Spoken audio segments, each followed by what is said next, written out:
Coffee. It's the solution to most problems that college students have. Do you have to pull an all-nighter because you spent too much time watching random YouTube videos? Coffee.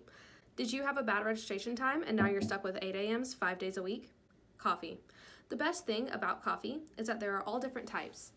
Personally, I'm an iced coffee drinker, specifically cold brew, but buying a cup of cold brew from Starbucks every day can really hurt my bank account, so I learned how to make it at home.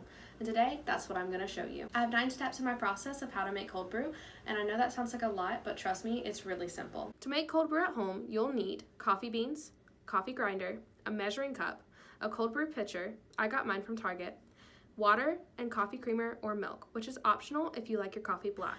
Now that you've got your materials, let's get into the steps. First, start off with a clean surface to make sure you don't have any germs in your coffee. Then you're going to want to measure your coffee beans. A good ratio for the perfect cup of cold brew is 3/4 of a cup of coffee beans to 4 cups of water. Then you're going to want to grind your coffee beans until they're coarse. Make sure they're not too smooth or the little coffee grounds will get through the strainer and then you'll have coffee grounds in your cold brew, which is not ideal. Next, put the grounds into your pitcher and pour water over them.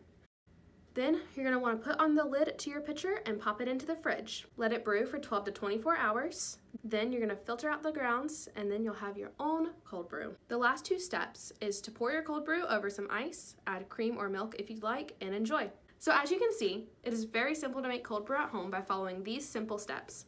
Coarsely grinding coffee beans, mixing with water, and letting it brew overnight. Most cups of cold brew cost $4 each, which equals to $124 a month if you drink 1 cup of cold brew from Starbucks every day. Now you can save tons by making it at home. Thank you.